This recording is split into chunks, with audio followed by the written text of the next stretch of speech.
only Ken W. Good, from the board of directors of the Professional Bondsmen of Texas. Ken, I have spent the better part of the last 4 years interviewing a lot of conspiracy theorists. You, my friend, are going to take the cake because you have a wild conspiracy theory that says that when you punish crime, it actually stops. This may be a bridge too far for me to go, but take us with you. How dare I put the principles of the criminology classes that we teach in our colleges across the country, and how dare I put those into and in effect and implement them, those theories that have been tried and tested over 10s and 20s and 30s of years, and replace these crazy ideas that, if you can just release criminals without any accountability, and crime will go down. It is right up there with the moon landing being staged, and it's right up there with chemtrails. So go ahead, take it away, make your case. We all want to hear about this. Well, I'm hoping that we're coming out of this period of time where we've been sold a bill of goods. And I think one of the reasons why we're coming out of this time period is because we've discovered how well organized these advocacy groups have been and how coordinated they've been. And in our urban areas, we're coming out of this period where they've been, they have a group that recruits soft on crime people, or people who promise to be soft on crime, and they give them a bunch of money. I mean, 4 times what is usually needed to win those races. And so they overwhelm any opponent they have because nobody can compete with them. I mean, these are DA races, and now we're seeing it more in some judge races as well. And then after they're elected, they have the next group of people or group of organizations that invite them to seminars saying, here's the soft on crime policies that you will enact. And it's pretty much been shown to be a quid pro quo at this point. And then you have the third group that I just call them the pseudoscience people. They issue reports that will say enacting these policies will not increase crime. And they're just, you can't say it any more than they just cook the books. And then the final groups they have show them how to sell it to the public. And the reason why it's coming out is because, first of all, these policies increase crime. And as a result, these new DAs end up having a short shelf life, 1 to 2 terms. Either they're removed from office because of these policies, or their own voters turn against them. Look at, the DA from LA County. His reelection numbers were abysmal. He got driven out of office by the voters saying, we've had enough of him. And I think you're seeing that more often. The problem now is we have to have a triage group that identifies, hey, this is a new one of those people, and we have to have somebody come in and immediately help to show that and point it out to the voters, so they don't have to go through 2 years of punishment by getting overwhelmed with all this money and a slick ad campaign on an election. Okay, I think this is incredibly important, the way that you lay out exactly what our friends on the other side, what their game plan is to kind of get us. So let's talk about each one of these stages just for a moment.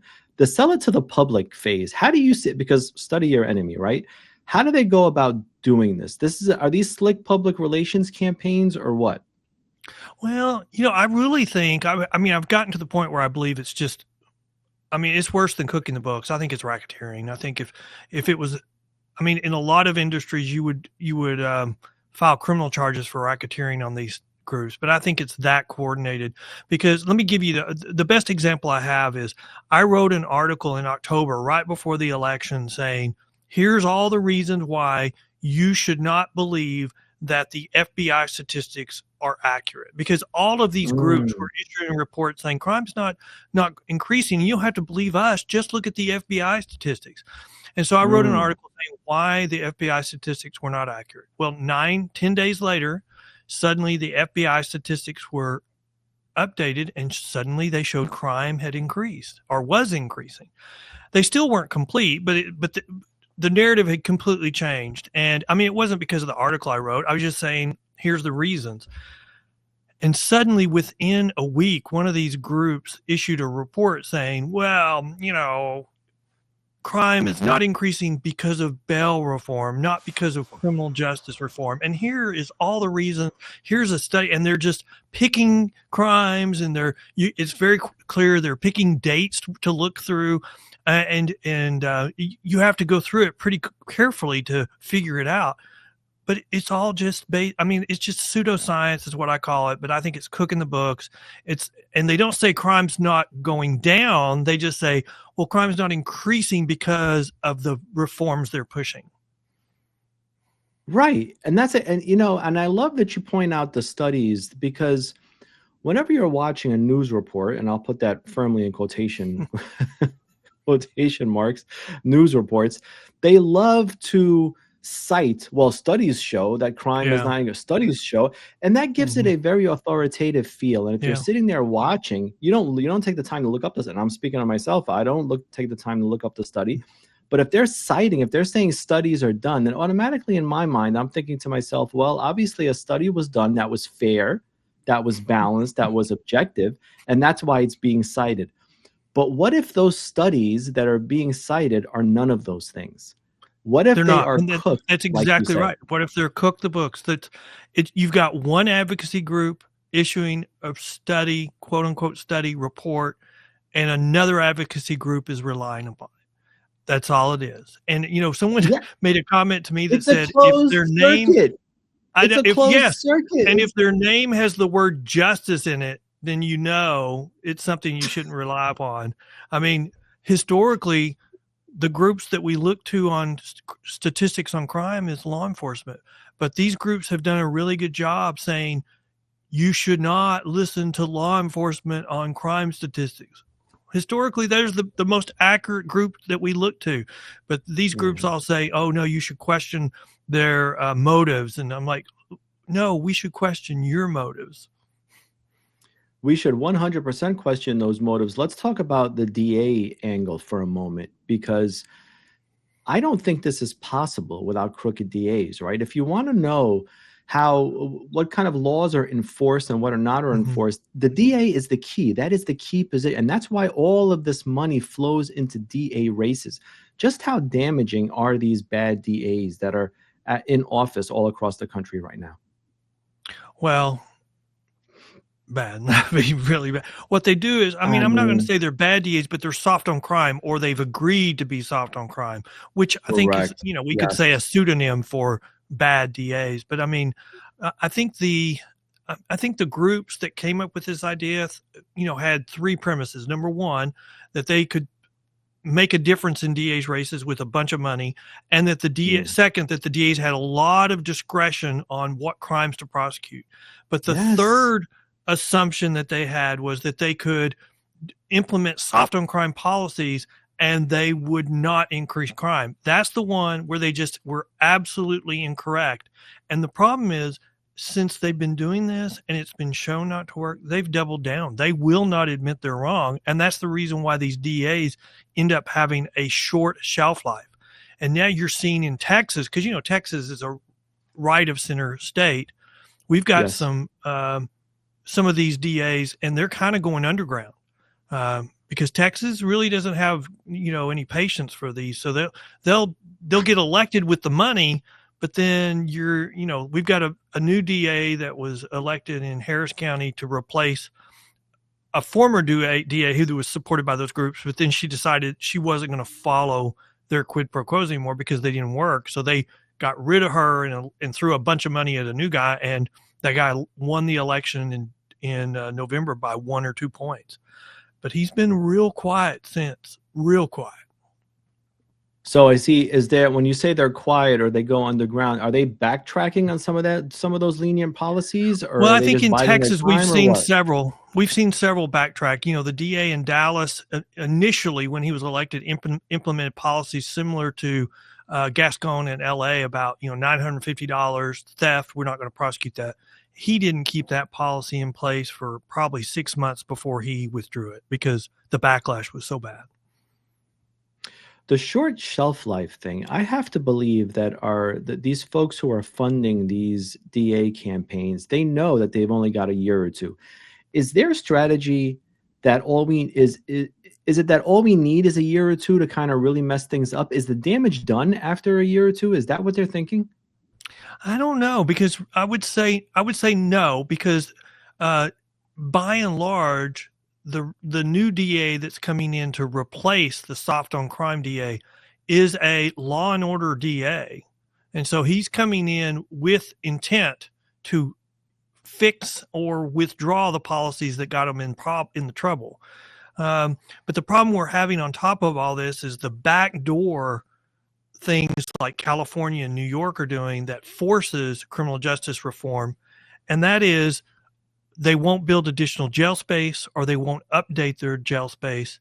So like New York wants to replace Rikers Island with some local jails that only hold like a third of the capacity of Rikers Island. So that would require them to release a couple thousand more people over what they have right now. So you limit your capacity, because that's California will not build additional jail space. That's a way to force reform without enacting reform. Let's talk a little bit about the pendulum swinging back the other way. What are you seeing across the country right now? Well, I think a lot of these DAs that were elected in our urban areas some of them have decided not to run for re-election, so they've seen the tea leaves. I mean, Gascon didn't even get the support of these groups on re-election. They didn't give any money, so they saw that they knew what was going to happen. And he had 2 attempts to recall him. And I would say there was something funny going on there, because the second one was rejected because they rejected a bunch of the signatures. And I think that was probably, they were playing games there. A bunch lost, and there's been several that have been removed or recalled. And so, we've had nothing but great news. There may be only one DA, soft on crime DA, supported by these groups still in office in the state of California. So I think they're on the run, but but these people are hardcore advocates. And, I think one of the problem is, we've got one of our national parties has outsourced their criminal justice policy and their bail reform policy to this group. And, advocates, they don't like to admit they're wrong, because that's how they raise their money. So that's the reason why you take policy suggestions from advocacy groups, but you don't turn over policy to advocacy groups. And I think one of the reasons why we haven't seen changes is because the advocacy groups are still pushing, and they're not going to agree that they don't work. They just say, oh, we just need more time. We just need more time. So we have to run them out of office. I remember years ago when California first passed this bill where you could steal up to $900 and you won't be prosecuted. This is before I was red pill. This is before I was awakened. And so I was kind of like a centrist or a center left kind of person politically. And even then, I remember reading this article in the LA Times talking about the passage of this law. And I was thinking to myself, this is clown world. There's no way something like this is not going to result in a huge, not just an increase, but a huge increase in crime rates. And sure enough, that's exactly what happened. There is no shock that these policies don't work. There is no surprise here. Any 8 or 9-year-old is going to tell you that if there's no punishment, bad behavior persists. Yeah, and I think what the public doesn't realize is it took California getting to the point where you've got businesses closing because they can't withstand $25,000 a day in shoplifting. And that wasn't even enough. We had to go further to where commercial properties were not just going down in value, they were dropping like a rock in value. You had property selling for 25%, 50% of their value from 5 years before. And then it took, the Nancy Pelosi federal building in San Francisco telling all of the federal employees that worked at that building, work from home. It's not safe to come to the office, the surrounding area. I think it took all of that for the public to finally say enough is enough. And they passed, Prop 34, which rolled back much of Prop 47, which you mentioned, that allowed theft under $950 not to be prosecuted.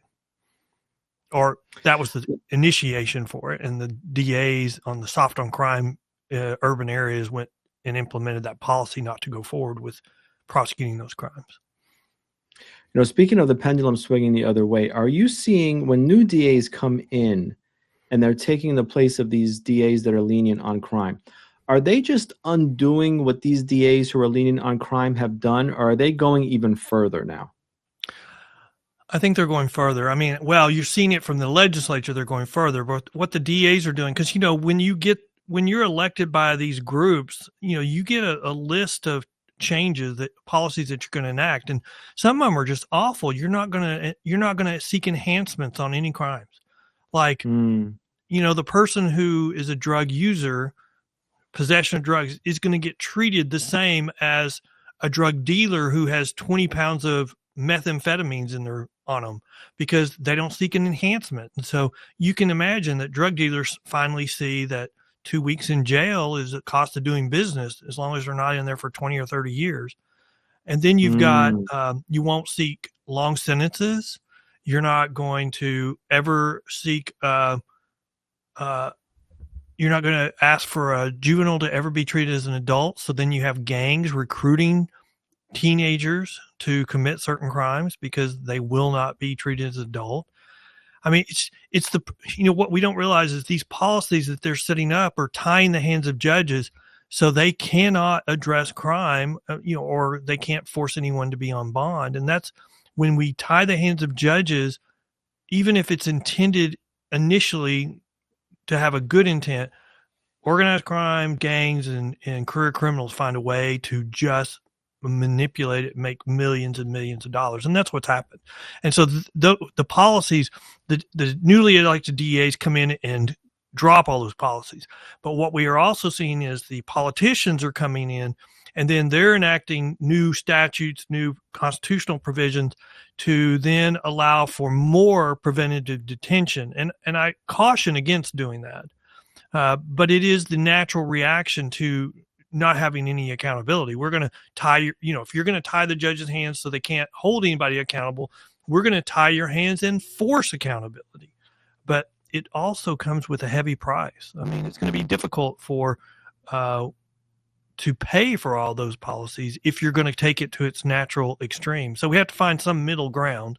And of course, I think the middle ground would be more heavy use by the private bail industry, since that has no cost to the county or the taxpayers.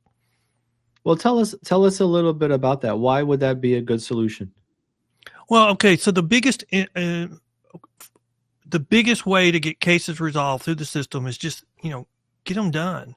And so any failure to appear rate impacts criminal cases, because if you don't show up, Mike, your case gets put on hold until you come back. And so failure to appear rates are very important in the criminal justice system, because there's this conveyor belt. On average, the same number of cases are being added to it. Anything that slows down the conveyor belt creates backlog. Your goal is always to resolve the same number of cases every year that get added to the conveyor belt. But if you don't, then you got a bigger and bigger backlog. Well, different release systems have very different failure to appear rates. The lowest failure to appear rate throughout the country is the private industry. It's less than 10%.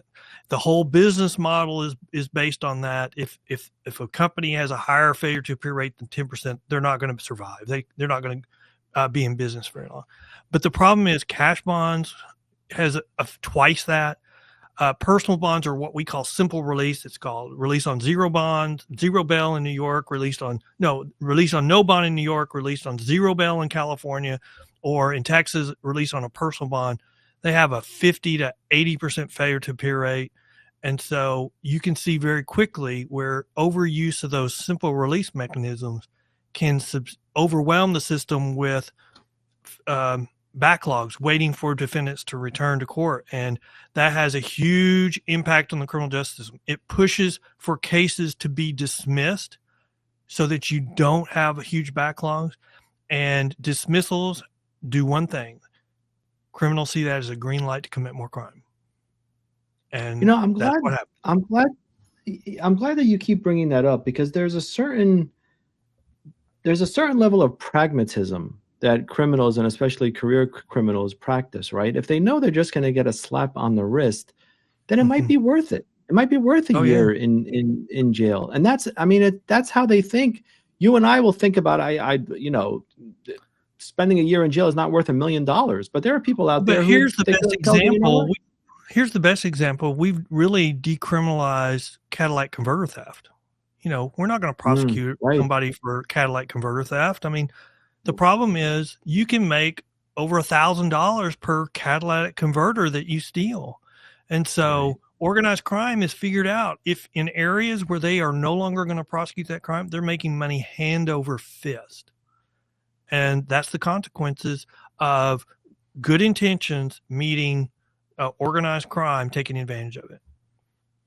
And again, it all ties back together. They'll say we're doing this because we want to reduce the backlog, like you just mentioned, and that's and then it just exacerbates. Or they're just going to say it's a low level crime. The advocates that are pushing for these reforms, it's a low level crime. We shouldn't prosecute that, and we've seen the effect of that. Okay, if you're not going to, my response is, why do we prosecute any misdemeanors if the impact of what you're pushing is that 90% of all or more of misdemeanor cases are dismissed?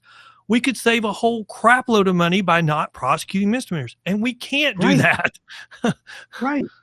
No, and not the least of which, because it creates more crime. The broken window theory, which basically when Rudy Giuliani was mayor of New York, I lived through because I was in New York at that time. And I can tell you that works. People, the police would not enforce people who were jumping turnstiles into the subway, for example. And once they started cracking down on that, everything began to change. It seems like so counterintuitive, but it works. I'm so glad you mentioned that. I'm so glad you mentioned that, because the broken windows theory is a proven theory of addressing crime, of preventing crime. And it existed long before Giuliani, implemented it in New York. And I would even argue the reason why it was attacked so heavily is because it worked. Boy, does that not crystallize exactly what we've been living through for the last several years? I think that's 100% right. And for people who may have forgotten, Ken, the broken window theory basically says that if you punish low-level crimes, if you're strict about enforcing low-level crimes, the bigger crimes kind of decrease as well. The rate of the bigger crimes decrease as well. Do I have that right? Yeah, well, if you prevent crimes, if you concentrate on the low-level crimes, then the big crimes, a lot of them will not be committed. I think it's 100% right. I think that's why they attacked it, and I think that's how that's why they had to go about doing away with it, because it was proven and it got results. It cleaned up New York City at the time. The late 80s and early 90s was probably the most crime-ridden big city in the world. Forget the country, and it worked. It worked there. Look, so they couldn't possibly have that floating around. I went to New York during that time period when Giuliani was in charge. And I just fell in love with the city. I would go out by myself 2 a.m. to get a snack off a vendor on the street. And I never even thought about my public safety, or never thought about my safety. And then, I was single and, I wasn't married. I was like, God, this is the place for singles. You can't do that now. No. Granted, I'm a guy. I'm a father of daughters. And I think even at that time, girls did not go out at night by themselves. I never even thought twice about it. I just felt like I was exploring. But and so I do think there is that difference.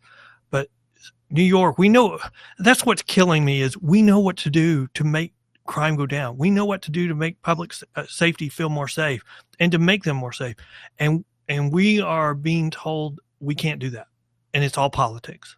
And I think the immigration policies that what we've seen on immigration in the last 6 months proves that we can decrease crime in the same way. We know what to do. No, it We're just being prevented from doing it. Yeah. Right. And it proves it 100%. And it proves that the lack of enforcement was 100% deliberate. We know that now. You mentioned politics. Let's talk about the political will for the criminal justice, being tougher on criminal justice issues. How do you handicap that? Well, I think the politics makes it difficult at times because there are I did a debate one time where the other side couldn't respond to my arguments, so they just devolved into toxic language. And, there was a debate. I mean, I think I mentioned to you before we started that. You're this, you're that. We just ended the legislative session for bail issues last night. And the last constitutional amendment that was debated was a proposed constitutional amendment that if you're here illegally, if you're an illegal alien and you're charged with one of 8 crimes, you're not eligible for bail. There was a guy that got up there to testify against the bill, an elected official, and he's like, I'm going to vote against this because I'm going to support my community, and I don't want anything that's going to allow police to stop people like me just because of my skin. And I mean, that just makes me mad. That's just toxic language intended to invoke identity politics and to prevent any further debate. Because the reality is, when crime increases, it affects the very minorities that people are seeking to protect. It affects them the most. Right. And nobody talks about that. They're on the front lines. And by the way, my community, isn't your community the American community, or am I missing something there as well? Yeah, but when you're saying you're just wanting to do this because you want people that are black or brown to be held in jail, and how do you respond to that other than no, I don't? I mean, that's toxic language. I mean, the real response is you don't have any other argument to respond to me. And so instead of just admitting you don't have any arguments, you're just resorting to racist language. And you don't even realize that the people that are going to be impacted the worst is your community. And so you're saying your community should put up with more crime. Right. That's exactly. And they never, I mean, to that point, they never argue the policy. They always argue the person trying to advocate for the policy. I think, I find it very, very refreshing that at this point as a nation, not just on a micro level like you and I are doing here today, but as a nation, we seem to be ready to have these types of conversations and ready to kind of not cower when the name calling starts. Because I think we're a lot more clear-eyed now, and I think that we know as a country, people of all backgrounds are buying into this at this point. They've just had enough of the gaslighting, and they've had enough of the propaganda, and I am very buoyed by that, and I am very encouraged by that. I think you're absolutely correct, and I think one of the problems that our good friends on the other side are going to have for the next few election cycles is, how can you trust them? You had your candidate for president elected on the platform of he's a moderate, he will return us to normal, and then he governed, whether he was doing or whether people were doing it for him, he governed from the far left. Most extreme president that we've possibly in our history. He will go down as one of the worst presidents we ever had. And so the next moderate who's going to run. I mean, that's one of the reasons why Harris had a problem. She had a limited window, but immediately first thing she did was change all of her policies to say she's a moderate without any explanation. Right. And she, her advisor shielded her. I was shocked to hear that she was for the border wall. I didn't know that. Yeah. Well, and so how do we trust them? Who can trust the next one to say, oh, I'm a moderate? I mean, Pete Buttigieg came out yesterday saying, oh, yeah, we should have been better on immigration. This policy was stupid. This policy. And on top of that, that's not even getting to anyone that worked with Biden. Were you lying to us about his mental state? And doesn't that disqualify you?